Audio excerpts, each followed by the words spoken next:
उत्तराखंड लोक पर्व इगास प्रदेश में बड़े ही धूमधाम के साथ मनाया जाता रहा है। दीपावली के 11 दिन बाद इगास मनाई जाती है। इस दिन गांववासी एकजुट होकर बहला खेलते हैं। उत्तराखंड के लोक पर्व इगास पर प्रधानमंत्री नरेंद्र मोदी ने भी प्रदेशवासियों को शुभकामनाएं दी है। सोमवार को पीएम मोदी पौड़ी सांसद और भाजपा के राष्ट्रीय मीडिया प्रभारी अनिल बलूनी के दिल्ली आवास पर पहुंचे, जहां उन्होंने उत्तराखंड के लोक पर्व इगास यानी बूढ़ी दिवाली पर्व में हिस्सा लिया।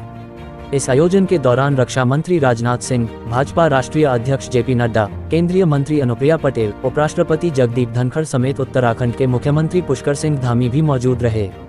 इस मौके पर उत्तराखंड के पुरोहित द्वारा पीएम मोदी को लगाया गया टीका। प्रधानमंत्री ने अनिल बलूनी के प्रयास की सराहना की।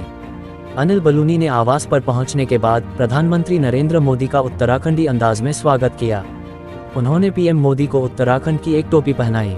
साथ ही उत्तराखंड के लोक सांस्कृतिक कार्यक्रमों से भी पीएम का जोरदार स्वागत किया गया।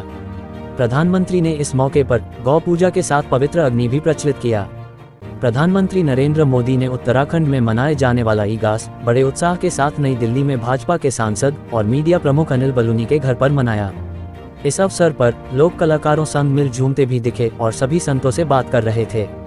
इस अवसर पर उन्होंने कहा कि उत्तराखंड के मेरे परिवारजनों सहित सभी देशवासियों को इगास पर्व की बहुत बहुत बधाई। मेरी कामना है कि यह पर्व हर किसी के जीवन में सुख, समृद्धि और खुशहाली लाए।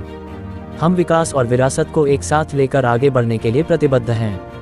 मुझे इस बात का संतोष है कि लगभग लुप्तप्राय हो चुका लोक संस्कृति से जुड़ा इगास पर्व एक बार फिर से उत्तराखंड के मेरे परिवारजनों की आस्था का केंद्र बन रहा है।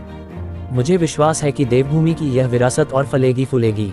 इस पूजा में योग गुरु बाबा रामदेव, परमार्थ निकेतन के प्रमुख स्वामी चिदानंद सरस्वती, जूना अखाड़े के महामंडलेश्वर अवधेशानंद गिरी और बागेश्वर धाम के धीरेन्द्र शास्त्री मौजूद रहे। प्रधानमंत्री ने उत्तराखंड के लोक कलाकारों के साथ फोटो खिंचवाए। ये पर्व उत्तराखंड की लोक संस्कृति और परंपराओं से जुड़ा हुआ है। राज्य गठन के बाद से यह पर्व बहुत कम मनाया जाने लगा था, लेकिन पिछले 5 सालों के प्रयासों के बाद अब ये पर्व न सिर्फ उत्तराखंड बल्कि देश और दुनिया में भी मनाया जा रहा है।